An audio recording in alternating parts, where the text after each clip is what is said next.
Hello hello कौन आ गया? प्रिया बिहू ही hello Sanjita hello hello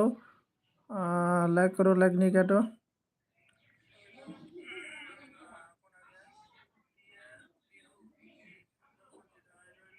thank you so much like देने के लिए थैंक यू बेनिफ्राय जोंना जुमुना बसुमतारा हाय हाय नामदों हेलो हेलो बेनिफ्राय जुमुना आब' मा खालामदों मा खबर मा ओंख्रि जानायमोन प्रिया बिहुआ सोरनि आइडिया जालायखो इयो प्रियाया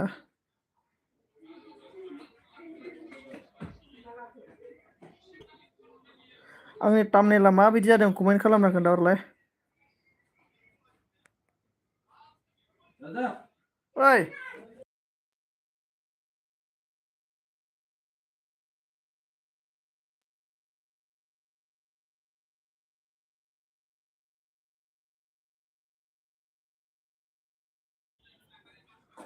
ओमफ्राय मा होनखो आंनि मबाइलाव एमबि गैयैनि थाखाय बिमाजों फैबाय आं अके थेंक इउ स' माच एसां हेल्प खालामनो थाखाय थेंक इउ स' माच आरोना ओमफ्राय सनजित देबजननि सनजित देबजन थेंक इउ स' माच ओमफ्राय आं नोंनो दहाय आइडि हरदोंमोन नामाथाय बावबाय आं सोरबा दिनैबो आइडि हरलाबायदोंमोन आं आइडि सोलायलाबायदोंमोन आङो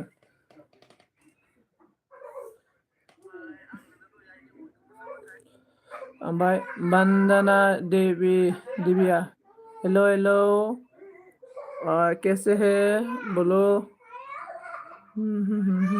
आपसे मैं ऑलरेडी फ्रेंड है देखो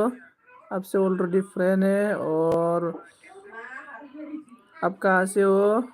अनन थैंक यू सो मच अन रायनो के लिए आंबो हरफिनबाय आंनो अके नोंनोबो हरबायब्रा आङो माबा देबजन नोंनोबो हरबायथ' ना हराखैमोन आं हरबायब्रा बेनिफ्राय अनन थेंक इउ स' माच ओमफ्राय मा होनना बुंखोयो जोंना जानमुनिया जुमुना आब'आ आंनि फिसखौ नुनायखाय दानफिनबाय आं आंनि फिसखौ नुनायखाय दानफिनबाय आं माने मा फिस नोंनि फेसखौ नुनायखाय दानफिनबाय बुजियासै दे आङो बेनिफ्राय न' थेंक इउ सम सम बिदिफोरजोंबो फैलाबायनांगौ दे होमबासो बिराद मोजां जायो होमबा आनजानो नागिरा आरो ना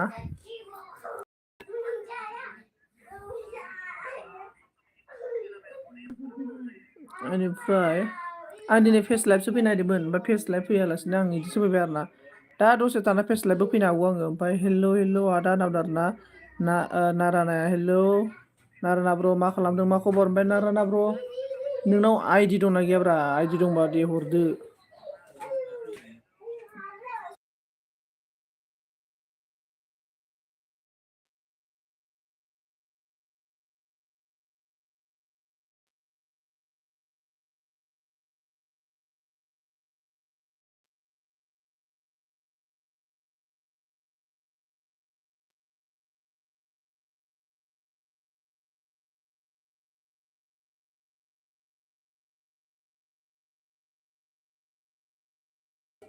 हेल'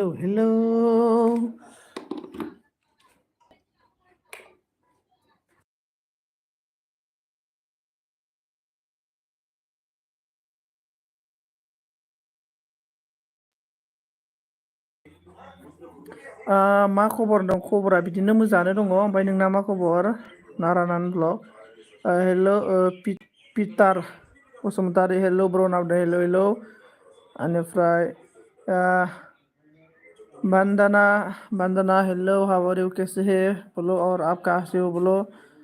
अनन थैंक यू सो मच मेरा एल्बम है कि मुझे सपोर्ट करने के लिए मैं भी आपको हेल्प करेगा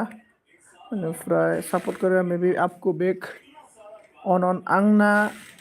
गगा मोनदों आंना गगा मोनदों बै आदा अके गगा मोनदों ओमफ्राय फामि ब्लगनाव आइडि दंना गैया फामि ब्लग बेनिफ्राय किस किस का पास आइडि है बोलो ओमफ्राय सनजित आदा नावदारना अके ओमफ्राय लाइक खालामाखै लाइक खालामदो दे ओमफ्राय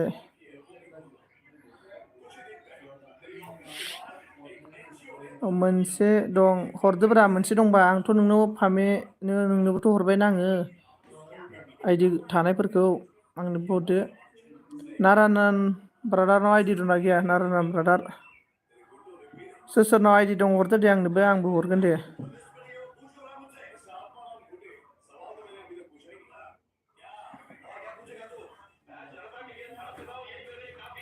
अन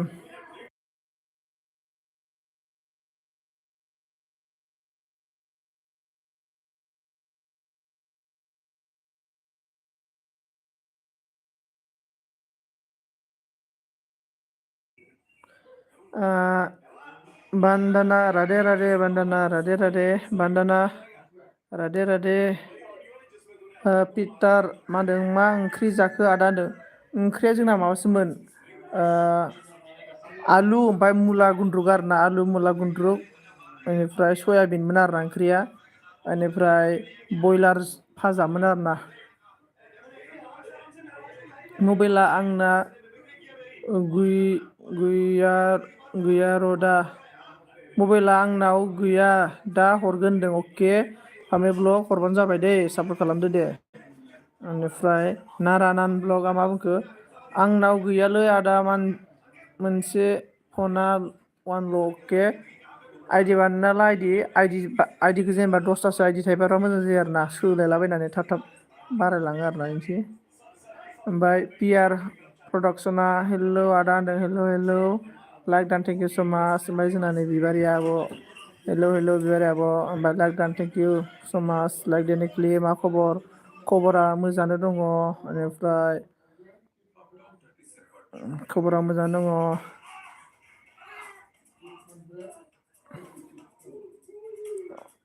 गिलबालु बेनिफ्राय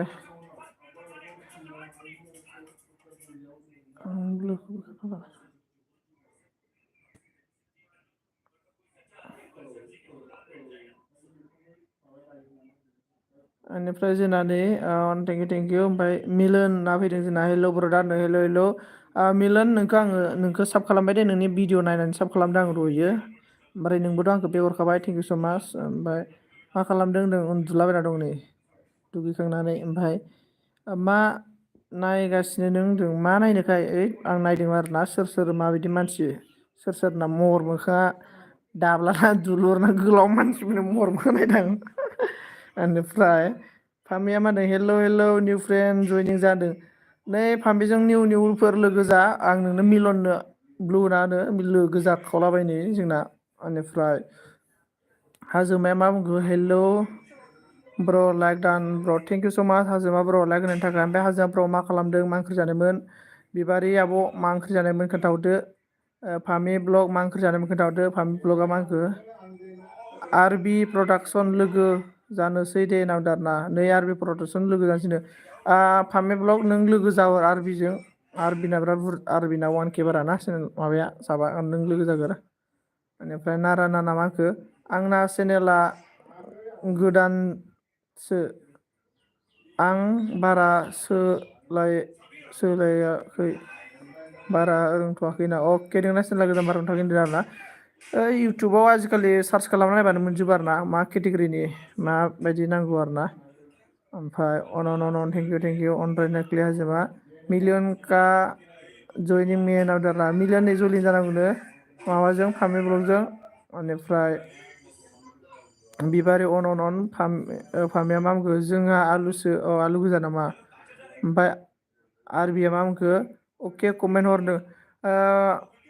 फामे नै आरबिखौ साब खालामनानै भिडिअ रानिं खालामनानै साब खालामनानै कमेन्ट हरनानै दोनबानो जाबाय पे हरगोन जोंना नै माबाया मा कमेन्ट दानबाय नामा सोरबा माबाया बिबारिया ना मा जाखो बोरैबा हायसोगोन ना फैबाय आंनाव हाजोमाया मा बुंखो दं ओरैनो ब्राउन आउटारा अके ओमफ्राय दाउ आलु खालि दाउजों आलुल' आरो जेबो गैला आरो ओमफ्राय दाउ आलु लाब्रा दाउ आलु बिदै नामा होमबालाय दाउ आलु बिदै ओंख्रि गैयाबा बेनिफ्राय मा होनखो आरबिया मा खबर बिबारि सनानो नै मा खबर बिबारि मा होनो आरबि बेनिफ्राय बिबारि हाजोमा आइदिफोर दंबा हरदोब्रा आंखौबो सापर्ट खालामदो थाबैनो 1K खालामदो आंखौबो बर'जों बर' एसेबो नायथाराबा नोंसोरलाय आंखौ बेनिफ्राय जोंना फामिया मा बुंखो आर बि प्रडाक्सन नोंखौ लोगो खालामबाय आंखौबो रिटार्न हरदो होनदों आर बि प्रडाक्सन नै नोंखौ जोंना फामि ब्लगआ लोगो खालामबायनो आरोना ओमफ्राय नों दा हरबानो जाबाय जोंना नै डिबि बर'आ फैबाय हेलौ माहाजोन बाबु होनना बुंदों आरोना हेलौ हेलौ हेलौ ओमफ्राय डि बि एकदमबारे दस्रासो आइदि खुलिनानै आंनो साब हरलाय मोनसे आइडियाव 10 थाखाफोर हरगोन आं नोंनो 10 आइडियाव 100 थाखा हरगोन आं गुगोल पे सोनानै ओमफ्राय गासिबजोंबो भिडिअ नायना होनांगोन आरोना ओमफ्राय मिलियन ब्र' मा होनखो फामे दा होनदों फामे नै नोंखौ जोंना मिलियन ब्र'आ दान खालामबायनो ओमफ्राय बे खालामफिनदो नोंबो आर बिआ मा होनखो अके आं हरगोन दे होनना बुंदों आरोना आर बि नोङो आंनो आइडि हरोब्ला नोंनि भिडिअखौ एकदमबारे मोनसे भिडिअखौनो नायफ्लेबाय थागोन आङो 10 बारसो नायना हरगोन आङो नों मोनसे भिडिअखौनो आरोना माने नोंनो WTC नांगौ नालाय नोंनो WT हरगोन आरोना आङो मोनसे भिडिअखौ नायफ्लेबाय थानानै ओमफ्राय जोंना नै दैमु ब्लग आब'आ फैबाय मा होनदों अन होनदों थेंक इउ स' माच दैमु आब' अन थाफैनायनि थाखाय ओमफ्राय हाजोमाया ब्लु ब्र' होनना बुंदों आरोना अके ब्लु होबाय आङो बेनिफ्राय जोंना जमुना बसुमतारी मा होनखो आंखौबो लेंहर आरबि होनदों नै आरबि जोंना जमुना आब'जोंबो लोगो जानांगौनो जमुना आब'जोंबो ओमफ्राय मिलियन ब्र'आ मा होनदों आरबि लोगो जादो नों मिलियन ब्र' आरबिखौसो नों लोगो खालामग्रोनांगोन आरोना मानो होनबा आरबिना 1K बारा ना चेनेलाव 1.2 ना मा के आरोना इना ओमफ्राय दिबिया मा होनखो आंलाय नायखायो र' आंना दामा दामि आइदि दंखायो सोना हरग्रो दे होनदों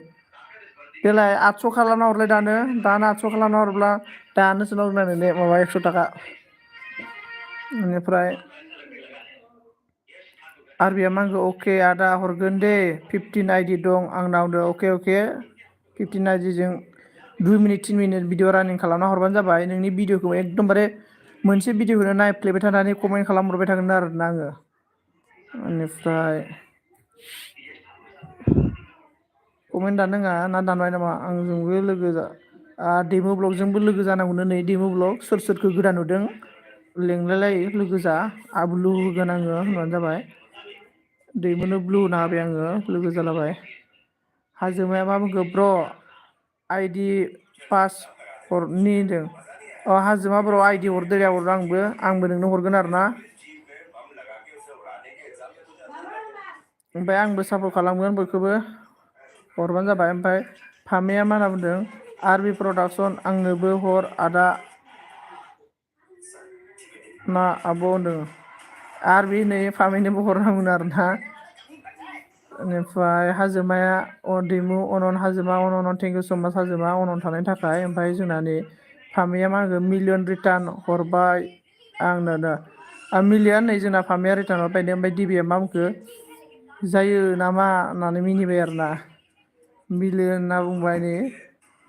अके फामे ब्लग होनना बुंदों बेनिफ्राय जोंना मा ओंख्रि जानाय डिबिए बेनिफ्राय फामे अन थेंक इउ स' माच अन थानायनि थाखाय दैमु आब' अनन थेंक इउ स' माच फामे अनन थेंक इउ स' माच अन थाबाय थानायनि थाखाय जोंना नै जमुना आब' मा होनखो जमुना आब'आ आंनिखौबो रानिं खालाम आरबि होनदों जमुना आब' आंनि चेनेलखौ सापर्ट खालामना हो भिडिअ नायना होलाबाय आंनिखौ ओमफ्राय आंबो नोंनिखौ थिगसे रानिं खालामना हरगोन आरोना ओमफ्राय ओइ जमुना आब' बै माबाया डिबिया नोंसिनि खाथिनि दै बे डिबिया नै जमुना आब'आ नोंसिनि खाथिखिनि बेनिफ्राय लिबेन होदों बेनिफ्राय जमुना आंजोंबो लोगो जादों दैमु जोंना दैमुना बेसेबांखो दैमु नोंसो लोगो जागारनांगोन आरोना दैमु नों लोगो जाग्रोबानो जाबाय बे माबाजों जमुनाना 1K 2K जमुनाना नै 2K गाहाम नायना बेनिफ्राय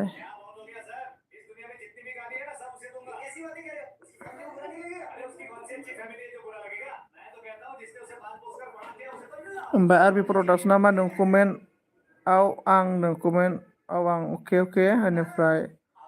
जुमुना आब'आ बबेनि होनना बुंदों माबानि बियो सिमला साइडनि सिमलानि ओमफ्राय हाजोमा बसुमतारी र' ब्र' होनना बुंदों अके अके अके आंबो दा नोंनो एलबि बन्द' खालामखांनानै आं हाजोमानोथ' हरखाबाय माखासे अबेबा अबेबाखौ ओमफ्राय एलबि बन्द' खालामखांनायनि उनाव नागिरनानै हरगोन दे आङो आइदि ओमफ्राय आरबिया मा बुंखो गासैबो कमेन्ट हरना दोनदों आरबिनो गासैबो कमेन्ट हरना दोननांगौनो बेनिफ्राय मिलिन ब्र'आ मा होनखो आइदि हरदो ब्र' होनदों मिलियन ब्र' आइदिया ना आइदिखौ र'लाय नायनो आङो आंना बै आं दा एलबि होनायावसो दंलै मबाइलाव आइदिया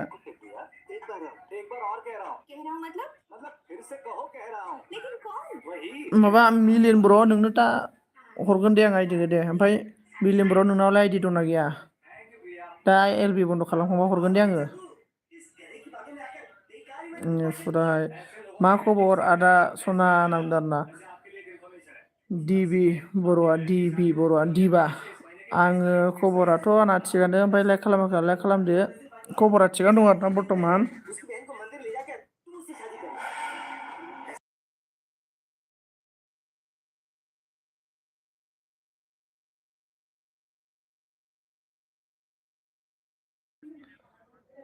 आंनि एलबियाव फैना जइन जा माबा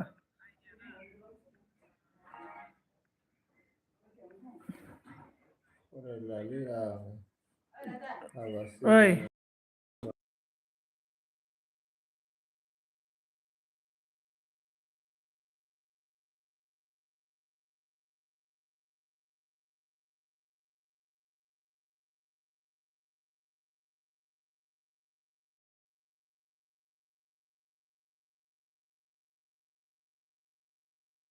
ओमफ्राय बेनिफ्राय सनजित आगै आंनोबो हर आइदि दायो मोनायाव नामदो आरोना आंनि भिडिअ नायनानै कमेन्ट खारना गालांबानो हरगोन आं दा मोनायाव नङाबा आन्दायलै बावफ्लाङो आरोना मालाबा समाव ओमफ्राय मालाबा समाव बावफ्लाङो ओमफ्राय कमेन्ट हरनानै दोनबानो जाबाय बेनिफ्राय बायना होलाबाय बबेनि जुमुना आब'आलायनो नोंसिनि माबाखैनिनो आरोना गबर्धनाखैनि आरोना ओमफ्राय आरबिया मा बुंखो आंनि नाम्बारा बिबारिनाव दं होनना बुंदों आरोना बिबारिनि नाम्बार गैयाना आरो आंनाव बेनिफ्राय आरबिया मा बुंखो बिबारिनाव ला आरो कल खालाम होनना बुंदों आरोना सोरखौ बुंखो आरबि सोरखौ बुंखो ओमफ्राय कल खालामनो अन थेंक इउ दे दोनथ'नोसै आंदो डिबि आंनि एलबियाव थाबायानो नोङो लाइकआबो खालामाखै खोमा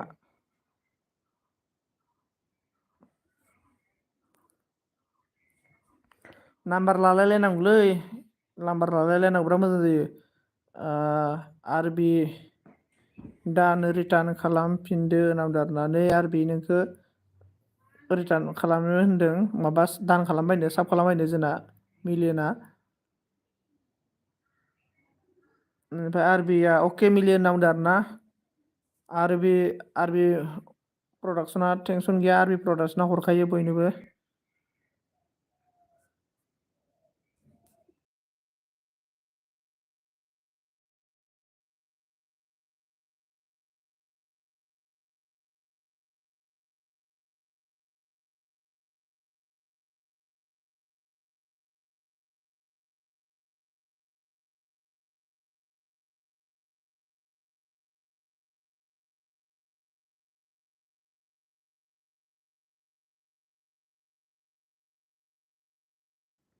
आय' मा जाखो दे कमेन्ट खालामलाबायदो माथो सिरि जाथारबाय जानला मोनला कमेन्ट खालामलाबायदो लोगोफोर जानला मोनला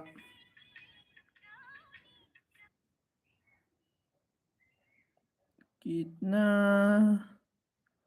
मा होनना बुंखो जोंना नै आरबिया बिबारिनाव दं दे नाम्बारआ सोरनोबा नांगौबा ला आंनिफ्राय आइदि मोनगोन दे नाम्बारा हरदो होमबालाय हरबासो लागोन दा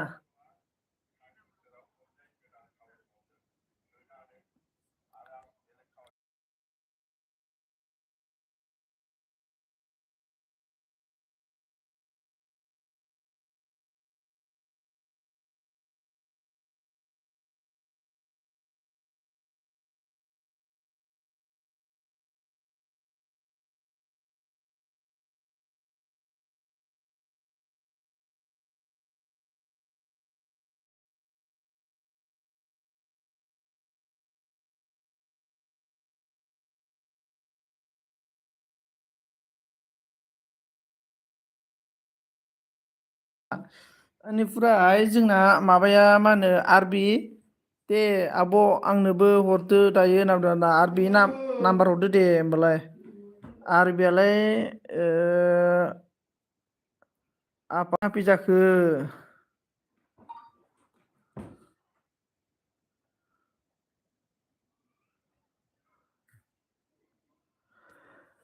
दिल मेरे तू दीवाना है पागल है मैंने माना है के मा सिरि जाजोबखो मालबल तेरे ना कहने से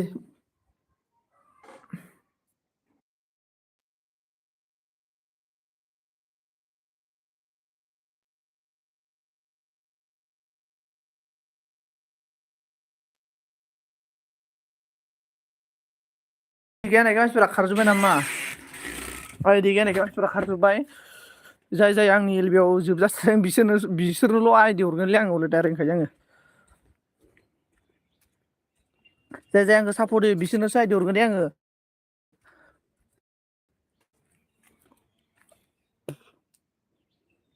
बेनिफ्राय जोंना साथाम दंबावो सोर सोर दङ दे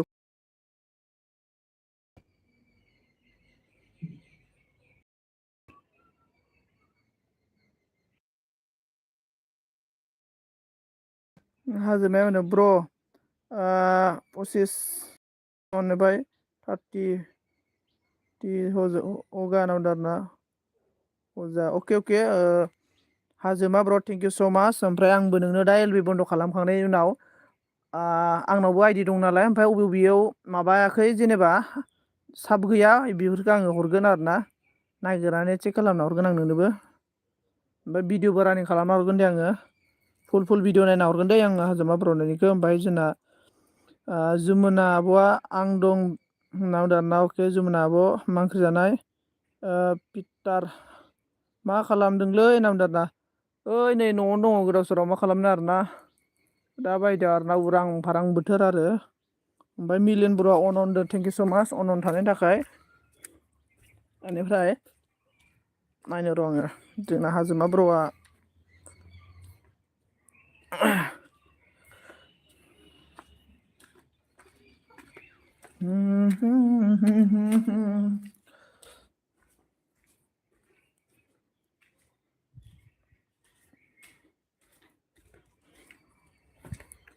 दिनै मा बारलै दिनै बारा जाबाय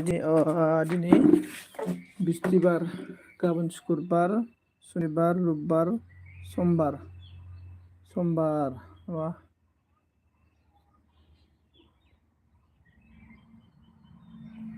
जिखुनु 7 दिननि गेजेराव आंखौ 1K खालामोब्ला गासिनोबो 10ता आइडि हरगोन आरोना आङो 1K जायोब्ला आरोना ओमफ्राय मा होनना बुंखो आं ओंखारसै अके दैमु ब्र थेंक इउ स' माच ओमफ्राय आंनि एलबआव गोबाव सम थाफैनानै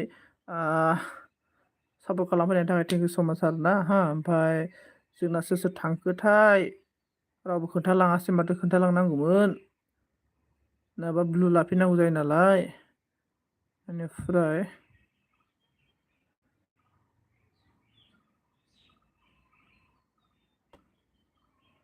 हुर हार फैबाय थांबाय आरोना मानसिफ्रा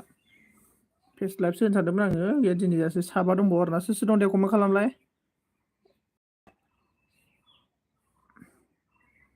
दैमु ब्लग थांबायना थेंक इउ स' माच दे दैमु ब्लग बेनिफ्राय जोंना मा खालामदों सोरमोनथाय पिटार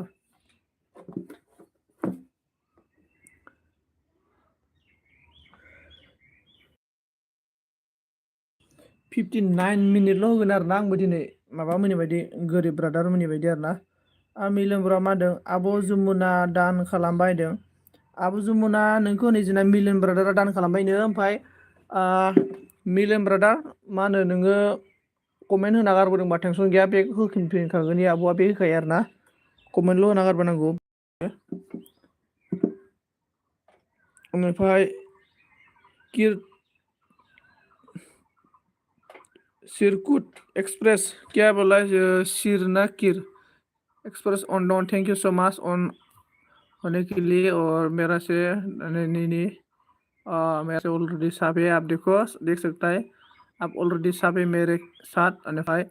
हेलो हेलो मोस्ट मेरा एल बी मोस्ट वेलकम अनिफ्राय लाइक नहीं किया तो लाइक करो आपसे मैं ऑलरेडी एक्सप्रेस आपसे ऑलरेडी मैं सब है on thank you so much on रहने के लिए सपोर्ट देने के लिए थैंक यू सो मच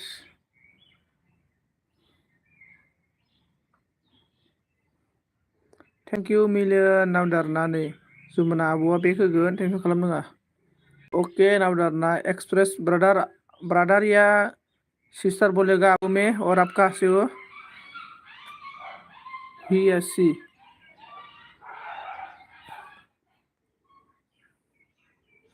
आहा मिलियननिखौ आं माबा पिन एस एम एस खालामना होबाय आरोना नै मिलन के साथ सभी उनके साथ फ्रेंड हो जाओ मिलियन ब्रदर के साथ सभी लोग सपोर्ट हो जाओ मिलियन सभी को बिग देगा मिलियन को सब करो सपोर्ट करो दोस्तों जो फर्स्ट कमेंट करेगा इसको मैं पिन मैसेज करेगा फर्स्ट कमेंट फर्स्ट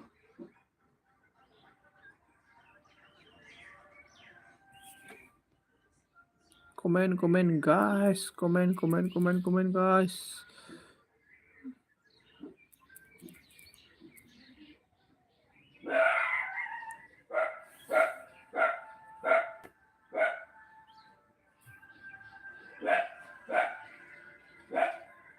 ओके नावदारना दोस्तों सोर दङ साबा 6 जन सोर दङ 6 जन कमेंट खालाम दे कमेंट खालाम मिलन के सपोर्ट खालाम मिलन ब्रदर के साथ सपोर्ट हो जाओ एक दूसरे के साथ फ्रेंड हो जाओ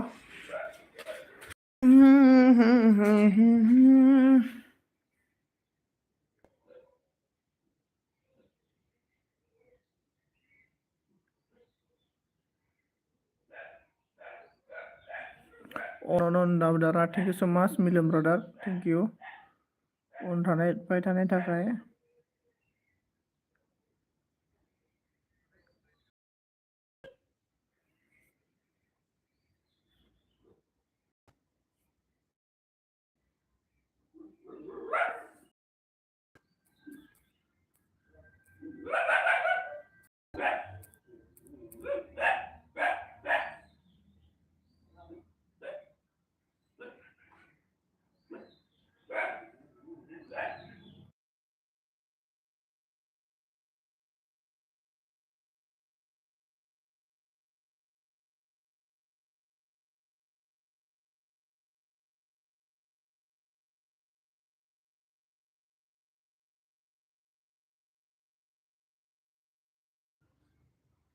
मिलन ब्रदर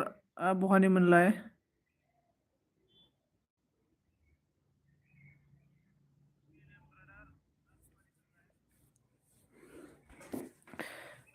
नो दं बेनिफ्राय हम लोग का पास और क्या नाम R D S blog Radhe Radhe Radhe Radhe Radhe सभी दोस्त की hello brother how are you कैसे ब्रदर लाइक नहीं किया तो लाइक करो सपोर्ट करो ओमफ्राय साया ब्रह्म नायफैबाय आरोना साया ब्रह्म नोंखौथ' आङो साब खालामखाबाय बेनिफ्राय साया नोंजोंबो साबखा आङो नै खोन्थाना नोंनो नाय नायबानो जाबाय नोंना बे लं भिडिअ बे भिडिअआ नोंना कमेन्ट हरजाया दै हा बे भिडिअ कमेन्ट हरजाया नोंना सर्टआसो हरजाया आं नोंनाव सर्टआव कमेन्ट हरदों बेनिफ्राय जोंना जुमोनाबा आंनि ग्रह गाज्रि सर्ट भिडिअखौ रानिं खालामना 1K खालामना हर बुं बयखौबो नावदारना अके दोस्तों जुमोना दीदी के साथ भी फ्रेंड हो जाओ बेनिफ्राय लोगोफोर सोर दङ सोर खोनादों जुमुना आब'नि मोनसे सर्ट भिडिअ दङ ग्रह गाज्रि सर्ट भिडिअ आरोना बे ग्रह गाज्रि सर्ट भिडिअखौ बयबो सापर्ट खालामदो नायना होदो हाजिमा ब्र 734 अके थेंक इउ स' माच हाजोमा ब्र' आइडि हरनायनि थाखाय थेंक इउ स' माच आरोना हाजोमा ब्र' आंबो नोंनो दा नायै हरगोन दै एल बि बन्द' खालामखांनायनि उनाव आंनाव एसेबां बारा आइडि गैया होमबाबो आङो जिखिनि दङ आं हरजोबगोन आरोना नोंनो बेनिफ्राय अन आर डि एस अन thank you so' much R D S अन ओमफ्राय गोरिबा हेलौ बै नायनो आरोना हेलौ हेलौ ओमफ्राय ओइस बि मा होनदों हेल' ब्र' आइडि हरदो होनदों आंनाव आइडि गैयालै दायो बे माबा बे मबाइलावसो दं आरोना हा बे लाइभ होनाय मबाइलावसो दङ ओमफ्राय सिम्पोल लाइक होबाय लाइकबो होबाय आदा आंनाव अके थेंक इउ स' माच लाइक होनायनि थाखाय लाइक दानबोनाय थेंक इउ स' माच गोरिब गुमै लाइक होनायनि थाखाय ओइस बि लाइक दान thank you so' much R D S hello' brother how are you कैसे है ब्रादार आप कहाँ से हो बेनिफ्राय हाजोमाया ब्र' आइडि सात हरबाय नों थेंक इउ स' माच हाजोमा ब्रादार आइडि सातथा हरनायनि थाखाय थेंक इउ स' माच बेनिफ्राय मैलोम ब्र'आ माखो आं गवालपारानि ब्र' अके गवालपारानि ओमफ्राय आर डि अके अके बेनिफ्राय हाजोमा ओइस बि हाजोमा अके ब्रादार होनदों हाजोमाया मा होनदों माबा हाजोमासो लांबाय ओइस बिआ मा होनदों मा ओंख्रि जानाय ब्र' होनदों ओंख्रिया जोंना माबासोमोन आलु सयाबिन बेनिफ्राय मुला गोरान बेनिफ्राय बयलार फाजामोन आरोना मिलियन अन थेंक इउ सिम्पोल आंखो आदा आंनिखौबो साब खालामना हो अननानै सिम्पोल नोंनिखौ साब खालामब्रा आङो ना नङा नङा नङालै सिम्पोल नोंनिखौ साब खालामबाय आरोना नै लाइभ नायबानो जाबाय नोंनिखौ साब खालामबाय आङो ओमफ्राय दाहाय एल बि दोनखांनायनि उनाव भिडिअ नायनो हागोन आरोना ओमफ्राय नोंबो आंखौ साब खालामबानो जाबाय सापर्ट खालामबानो जाबाय आंनि भिडिअखौ नाय आंबो नोंनि भिडिअखौ नायगोन आरोना अब्लासो जों गासिबो जयैनो जौगालांगोन आरोना बेनिफ्राय कमेन्ट थाबाय नामा कमेन्टआ थाबाल' जोब्बाय अन thank you thank you thank you thank you अन सबिखौ मा खालामदों बै नायदों नैलै दुगैखांनानै उन्दुलाबायना दङ ओमफ्राय हाजोमाया अन थेंक इउ स' माच अन थानायनि थाखाय बिया मानो गाबखो बेनिफ्राय जोंनानै हेल' ब्रादार होनदों फिटनेसा बेनिफ्राय अन हाउ आर इउ ब्र' आइ एम फाइन ओमफ्राय कुक इटिं ब्र' लाइक दान थेंक इउ स' माच कुक इटिं ब्र' आइडि हरदो सापर्ट खालामदो आंखौबो बेनिफ्राय लाइक दानदों थेंक इउ स' माच ओमफ्राय आर डि एस बै भैया मे कापिल वास्तु ताउली हवा से ओके आपका आपका से जानकारी देने के लिए थैंक यू सो मच आपका बिलोंग बताने के लिए thank you so much Radhe Radhe Radha Rani का कृपा हो जाए बेनिफ्राय अन थेंक इउ 15 लाइक दान थेंक इउ सो मच जोंना कुक इटिं ब्रादार लाइक होनो थाखाय हाजिमा अन हेलो ब्रादार ब्लू मिलेगा ओके क्यों नहीं मिलेगा जरूर मिलेगा बेनिफ्राय अन सनजित ब्र ब्लू अके अके ब्लू होबाय बेनिफ्राय अन थेंक इउ सबिखौ स्मेल दान स्मेलनि दान खालामबाय जोंना मिलियन ब्रादारा नोंसोर रायलायबाय था आं बोरमा लायनो अके लोगोफोर नै जोंना जुमुना आब'नि ग्रह गाज्रि सर्ट भिडिअखौ नायनानै सापर्ट खालामदो सापर्ट खालामना होदो बेनिफ्राय माय फ्रेन्ड दाना हेल' हेल' कुकिं गिभ मी ब्लु अके ब्लु बायनि बेनिफ्राय स्मेला मानो दानखो दानदों कमेन्टखौ बेनिफ्राय जोंना मिलियना अन थेंक इउ स' माच साया ब्रह्म लाइक दान थेंक इउ स' माच साया जि लाइक होनायनि थाखाय ओमफ्राय मिलियन ब्र'आ अन R D S blog thank you brother most welcome बेनिफ्राय हाजोमा अन थेंक इउ जुमुना आब'आ बायदों थेंक इउ स' माच जुमुना आब' गावनि बेसेन गोसा समखौ दसे समब्लाबो आंनि एलबिआव फैनायनि थाखाय सापर्ट खालामफैनायनि थाखाय रोजा रोजा साबायखर आंबो नोंनि भिडिअखौ नायना होगोन दाहाय आरोना आंथ' जुमुना आब'नि भिडिअखौ नायखायो आरो नायनाबो होबावगोन आरो दाहायबो बेनिफ्राय ओइस बिआ होनदों अन थेंक इउ ओमफ्राय फियारलेस होनगोन खुलुमबाय होनदों खुलुमबाय मा खबर मा ओंख्रि जानायमोन बेनिफ्राय बाय ब्र' होनदों मानो ब्राय जाखो दसेनोलाय मानो दसेनो बाय जाखो दाना फियारलेस ब्र'आ दाना आंनि एलबिआव बारा थाथारलालै उमुक गावसो गिदिंनाय नुग्रा जाबाय दाना see you again later okay brother okay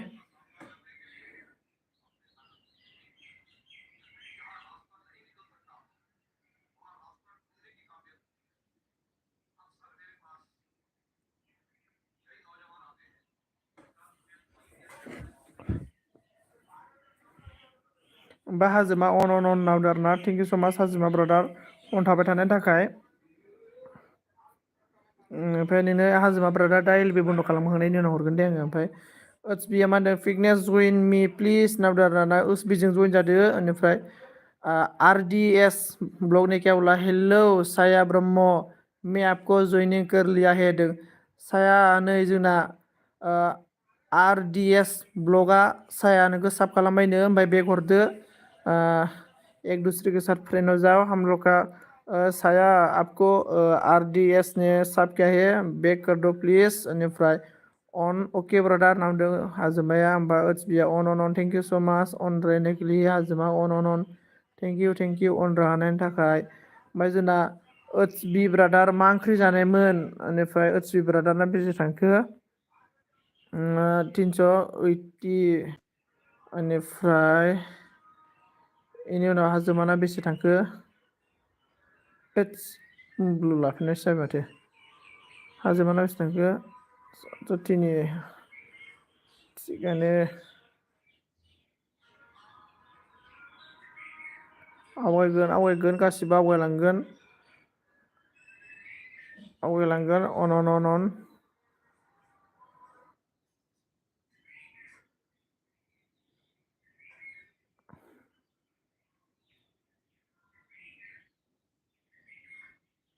on thank you so' much अन थाबाय थानायनि थाखाय अन 38 40 50 अके साया ब्रह्म र' होनदों साया ब्रह्मआ बहानिमोनलाय साया जि खोन्थाहरदो सायानो ब्लु होआखैदे आङो र' ब्लु होनानो एक दो सिटी हम नहीं तोड़ेंगे मगर तोड़ेंगे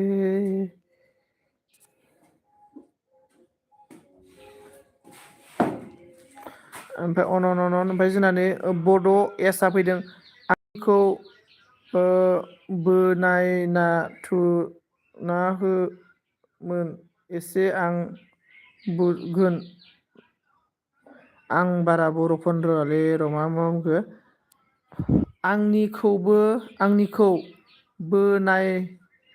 थुना बोनायना थुना होसारमोन एसे आं बुथुनगोन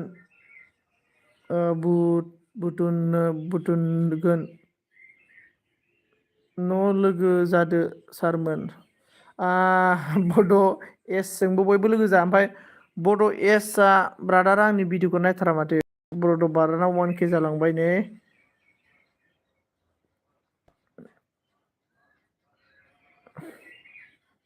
बेनिफ्राय बड' ब्रादार नों बहानिमोनलाय अके बड' ब्रादारजों लोगो जा बयबो सापर्ट खालामलाय एक दूसरे के साथ सापर्ट हो जाओ बेनिफ्राय जोंना मिलियन ब्रादारा अन थाबाय थेंक इउ स' माच मिलियन ब्रादार अन थाबाय थानायनि थाखाय ओमफ्राय मिलियन ब्रादार आंनि भिडिअ गोलावाव कमेन्ट गारना होलांबानो जाबाय आइडियाव रोंनाहाय एलबि बन्द' खालामखांनायनि उनाव अन जय श्री कृष्ण होनदों जय श्री कृष्ण सिया राम जय राम बेनिफ्राय आर डि एस 12 बजे में नाश्ता क्या सब्जी खाया था बोलो ओमफ्राय हाजोमाया अन दं हाजोमानिखौ बुलुखौ बोखारफ्लांबायलां नांगौबा बुंबानो जाबाय बेनिफ्राय अन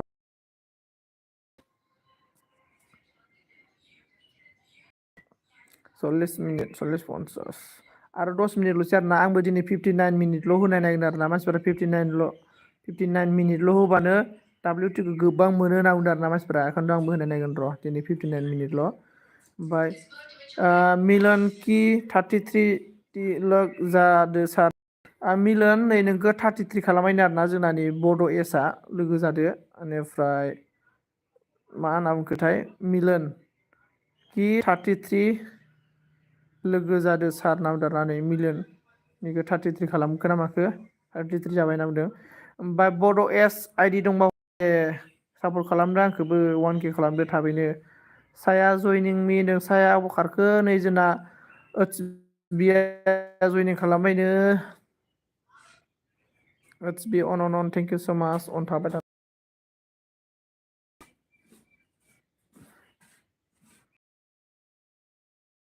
हम दिल की धड़कन में बी ब्लॉक में आपको करेक्ट कर लो एच बी नै जोंना आर डि एस आ साब खालामबायनो ओमफ्राय बेग रिटार्न खालामनांगौनो आरोना साया अन हाजो माया मादों र' ब्र' नो अके ब्रादार हाजोमा थेंक इउ सो माच दै हाजोमा ब्रादार ओमफ्राय साया ब्रह्मआ मा होनदों दं र' ना दादा अके आर डि एस ब्लक हेल' ब्रादार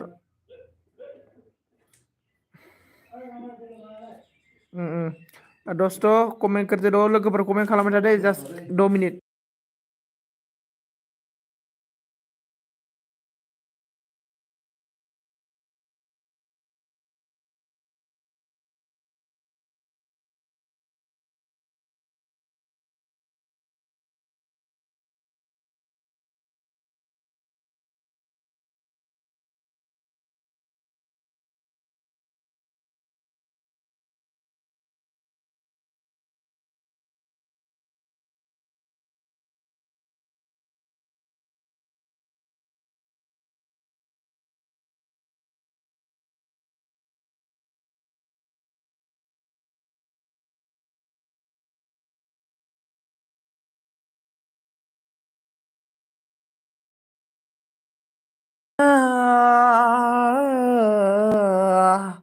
मा होनना बुंखो आइडियानो 2-0 सार 2-0 माने मोननै दं नामा हरदो दंबालाय ओमफ्राय बड' एस दाननो मिलियना दान खालामबाय बड' एसखौ ओमफ्राय बड' बि मोनसेया नामदारना अके बेनिफ्राय साया ब्रह्मखौ दान खालामबायनो साया ब्रह्म नोंखौ नै मिलियन ब्रादारा दान खालामबायनो बेनिफ्राय अन थेंक यू सभी को आर डी एस आपको thank you so much R D S का कितना हो गया नेट प्रॉब्लम नामा साला आर डी एस आपका एलबी का टाइम कितना बजे में बोलो देखो पूरा मेल भी दे दिया है अभी आर डी एस आपने रीना को क्या लगता है बोल रहा है बुआ लगता है ना नाराना ब्लॉग अन थैंक यू सो मच नाराना ब्लॉग ना बेसे थांखो 137 थांबाय नाराना ब्लॉग ना थांगोन थेंक यू खालामना ब्र' थांगोन टामनेलफोरखौल' हिट बानाय थांगोन आंथ' नोंनि भिडिअखौ नायखायो ओमफ्राय मा होनदों ब्र' आं दसे अफ जानोसै ब्र' अके मिलोन ब्र' थेंक इउ स' माच मिलोन ब्र' आंनि एलबियाव दसे समब्लाबो फैनानै सापर्ट खालामफैनायनि थाखाय रोजा साबायखर आरोना थेंक इउ स' माच थाबैनो 1K जानो हाथों बेनिफ्राय दे सोर दं कमेन्ट खालामदो आंबो जास्ट 15 मिनिट दंबावो आरोना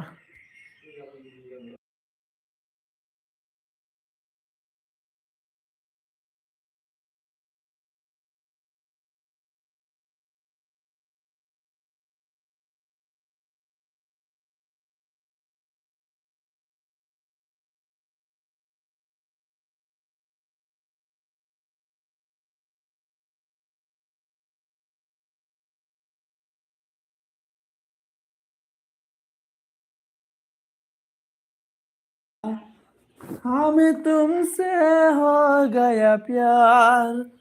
हमें तुमसे हो गया प्यार ये दिल बरदे से हो गया आंबो दसे थानानै आदा आंबो दसे थाथ'नोसै आदा अके थेंक इउ स' माच सापर्ट खालामफैनायनि थाखाय थेंक इउ स' माच थाबैनो 1K जानो हाथों जोंना नारेन ब्रादारा एसे बेस्थ' अके हमें तुमसे हो गया प्यार ए दिल बरदे से हो गया ओरली ओरकिना ओरली बानामगों एच बी ब्लग अके जयनिं जाबाय दाना एच डि जों जयनिं जाबायनो ओमफ्राय जोंना नै अनन आर डी एस ब्र' हम आपको सपोर्ट कर लिया बैक सब में आर RDS आपको HB ने साब किया है और बैक साब कर दो बेनिफ्राय जोंना मा नामदों टुना होबाय आं मिलियन दों मिलियन ब्रादारा थांबायलै मिलियन ब्रादारा थांबाय टुना होबायमोन आरोना दा हरफिनगोन दि मिलियन ब्रादारा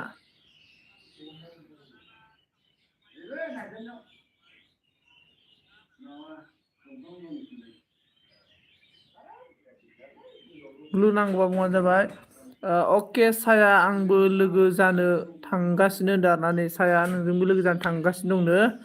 जोंना 47:59 तिने और 9:2 7 मिनिट दङ लोगोफोर 59 मिनिट होना नायनो आंबो दिनै 59 होना नायनो WTया 59 होबाथाय गोगोम मोनो नामाथ' मानसिफ्रा आंबो दिनै 59 होनाय नायनो आरोना लोगोफोर दे लोगो जा गोदानफोर आरोना नै जोंना बड' एसजों लोगो जा बड' एसजों बड' एसआ पण्डितसो नामाब्रा बड' एस नायनो र' नोंखौ बाथौनि पण्डित नामा बड' एसआ बड' एस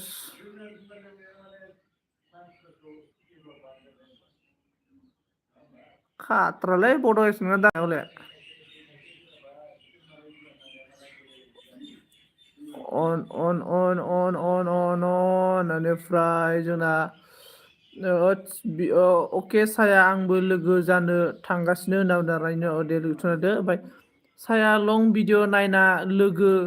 जानांगौमोन नङाबा आनसाब जाफिनो होनना बुंदों आरोना लं भिडिअ नायनानै सोरबा लं भिडिअ नायनानै बुङो सोरबा मा बुङो सर्ट भिडिअ नायनानै बुङो बबे मोनसेयाथाय आंबो हमनो हाला आरो सोरबा बुङो बड' बिखौ बोनानै थुना हो एसे कमेसन मा होनो एसे कमेन्ट हो बड' बि ने आं बड' बि होनदों नामा नोंनि लाइफआवनो एन बोनाखै आं बड' बि बोरो बड' बि फैयासै माथो ओइ नै बड' बिया जों साबखा नै नाय ब्रादार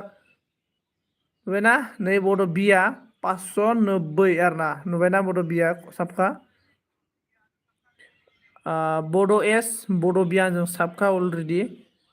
ओमफ्राय नोंबो साब खालाम आं कमेन्टल'सो हराखै खोमा साबखा ओइ दाख्लैनो साब खालामना ओइ दाख्लैनो कमेन्ट हरखादों आं साब खालामनानै ओमफ्राय जोंना बड' बिखौ थुना होबाय आङो ओं आंबो खालामखाबाय होनना बुंदों आरोना नै सायाया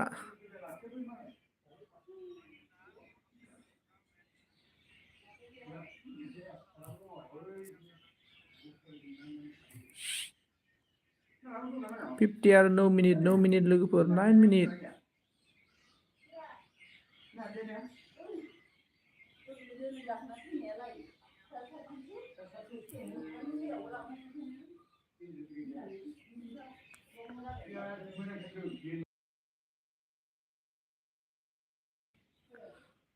लोगो जाहोदो नों लोगो जाहोदो माने बे माबोरै होनना बुंदों आङो लोगोफोर बड' बिजों लोगो जाबानो जाबाय बड' एस बड' बि जों लोगो जाबानो जाबाय बड' बिखौ सार्च खालामनानै बोनानै बाथौनि सिम्बल दङ सापर्ट खालामबानो जाबाय आरोना ओमफ्राय बड' एसनिनो आरो नायबो ओमफ्राय सापर्ट हरफिनगोन दाउदों बड' एसआ ओमफ्राय साया लोगो जाबाय दे नोंना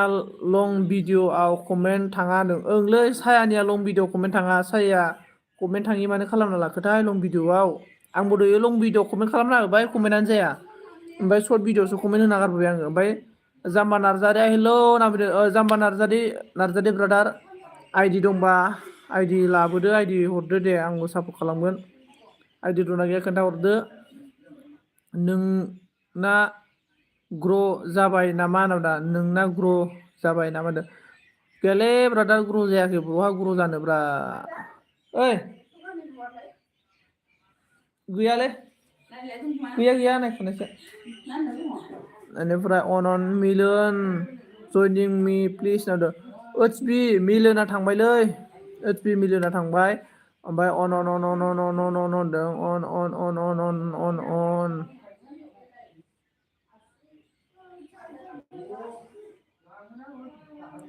अन ओसबि थेंक इउ स' माच ओसबि अन थाबाय थानायनि थाखाय ओसबि ब्रादार बहानिब्ला ओसबि नोंखौ लोगो हमगौमोनलां ओसबि बेनिफ्राय होबाय आंनाव दाना अके थेंक इउ स' माच ओइयो सिम्बोल फिसाखौ दाहर ब्रादार सिम्बोल गिदिरखौ हर आरोना वाच टाइम खमायनो नङाबा बेनिफ्राय अन थाथ' ब्र' आं बिशालनाव थांनि आंनो अके बिशालनाव थांबानो जाबाय आंबो दसे थाना थांगोन 59ल' होगोन आंबो दिनै थेंक इउ स' माच आंबो थांबाय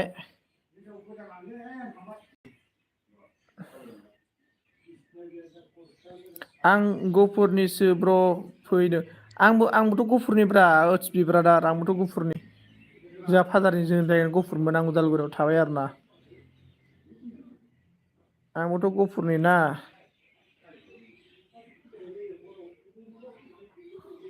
नामजादा आरोना ओं ब्रादार गफुरनिजों गफुरनि लोगो जालायलायनांगौलै मा गामिनिमोन होनदों माबानि मा होनना बुंगोन जाम्बुगुरि ना मा बुङो जाम्बुगुरि ना मा होनोमोनलाय बेनो आरोना राजगर खाथिनियालै राजगर खाथिनि ओमफ्राय R D S thank you so' much मेरा एलबम में रहने के लिए थेंक इउ स' माच राधे राधे राधा रानी का कृपा जाय माइ गड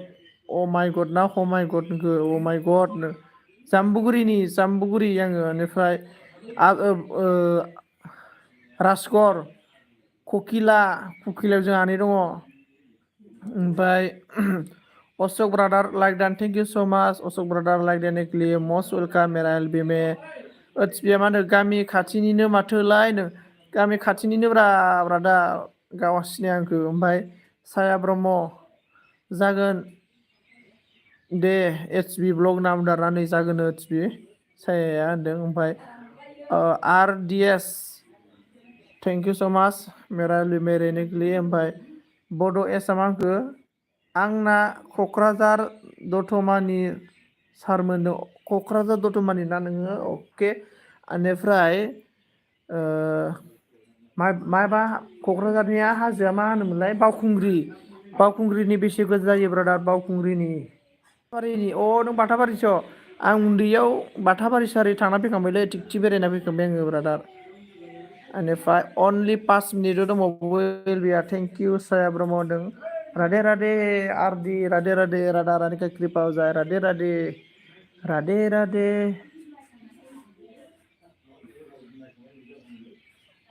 हर हर महादेव ओके हर हर महादेव देवका देव महादेव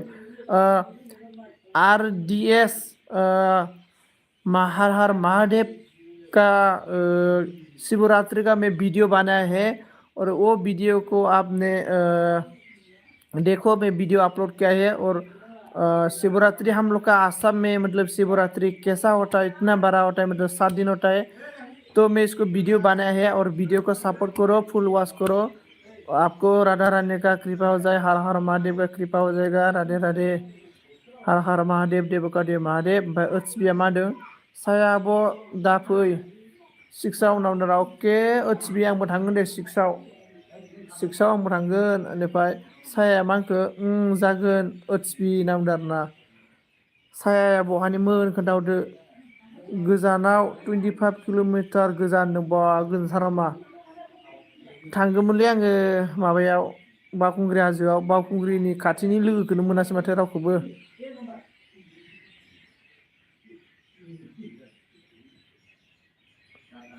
बावखुंग्रि हाजोआव गाखोहैनायाव बेनिफ्राय दे कमेन्ट खालामदो आरो सारि मिनिट दंबावो लोगोफोर सारि minute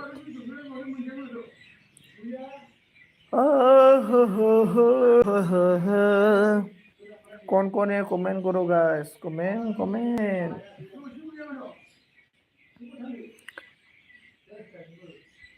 Radhe Radhe Radhe Radhe R D blog Radhe Radhe फैदो जोंबो थांगोन दे बड' एस फैदो जोंबो थांगोन हावदों थांनोथ' हायोलै ओमफ्राय नाथाय सोरनाव थाहैगोन बावखुंग्रियावथ' थांनो हायो नाथाय सोरनाव थागोन जादों आरोना लोगोलाय दङ बिराद गोजानावसो लोगो मोनदों आरोना आङो ओमफ्राय जोंना जोहोलाव एस प्रडाक्सना फैबाय मस्ट वेलकाम जोहोलाव एस प्रडाक्सन बेनिफ्राय दासो सम मोनदोंलै दावदारना।